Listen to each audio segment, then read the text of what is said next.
Hey guys, this is Mike, aka the Wholesale Wiz and owner of the REI Bluebook Facebook group. One of the members, kind of a newbie, not that seasoned, haven't been in the real estate industry for that long. He asked me a question the other day, and I would like to answer that question. So it was kind of like tips for beginners. He considers to get into the real estate industry, but was a little bit on the fence, I could tell, so he just wanted to get some affirmations. He just wanted to get some tips and maybe a little bit of my background and how did I get started. So what I was telling him, actually, because he did ask me, would you consider getting into the industry right now? And I mean, keep in mind, I think I posted one of the articles not too long ago on how mom and pops landlords are struggling right now in this economy, and how they're trying to make their payments, and a lot of them have mortgages. Some work with loans, institutional loans. So at the end of the day, everybody needs to pay their bills, and so right now there's not much of a relief for landlords. I know they're looking into some stuff, but right now it's pretty challenging. We're looking at challenging times, and I understand that. A lot of people lost their jobs to tenants. They can't pay rent either. So yeah. But I do think it's still a good time to get into the industry, and the reason why I think there's a good time to get in is because a lot of people that were in this industry, or they shouldn't have been in the industry from the get-go, are probably gonna wash out going somewhere else. And if you really have a passion, if you really want to get into this industry and you feel, okay, that's always what I wanted, there's still opportunity there, and you don't necessarily have to become a landlord. You don't necessarily have to do that. You can also flip, or fix and flip, and you can also do wholesaling, so there's different ways.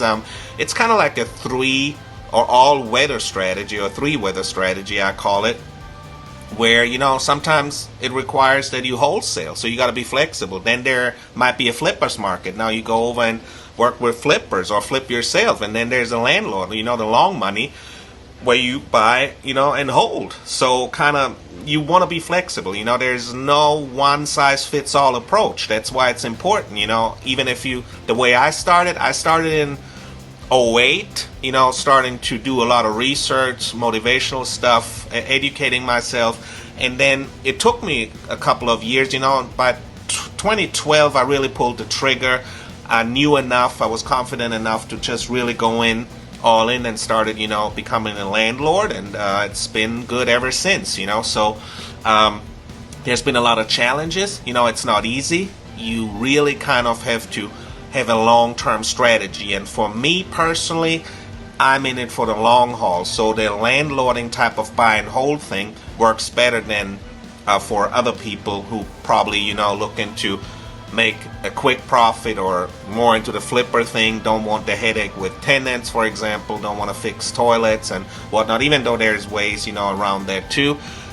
But then you got to look at the tax implications as well when you work in in the flipping market. It's going to be different there too. You kind of want to it's kind of like a monopoly game, or I think Robert Kiyosaki, he has a good game out there as well, that cash flow game. It teaches you a lot. It shows you how to go about this. You look at it like a chess game, right? And you want to have all those different types of little strategies and figures on the chessboard, and you kind of move it around, and you go about, and have the flexible strategy wherever, whatever is required in that market, you just gonna go and do it. So that's kind of like the advice that I would give him. Don't get too stuck on analysis paralysis, always at the right time to go in, or would there be a better time at the end of the day? It's really not. It's kind of like in the stock market. If you try to time the market, you want to time the real estate market and say, oh, now is the perfect time to go in. Really, what it comes down to is take action. That's really what it comes down to. At the end of the day, in theory, everything sounds good. There's been tons of studies out there. People have the different ways. People forge different paths for them that work for them, but it might not work for you. So be mindful, okay? Come up with a basic plan educate yourself enough that you know enough to go ahead and pull the trigger. Basically, decide what you want and then go ahead and do it. All right? Okay, thanks again for tuning in. This is Mike, aka the Wholesale Wiz, and the owner of the REI Bluebook Facebook group. So that's my 5 cents on the topic. I hope I was able to give you a perspective, a different insight on how I got started and what I suggest or recommend. But at the end of the day, it's your own judgment, and whatever you feel is right, just go ahead and do it. Take action. Thanks again. Peace.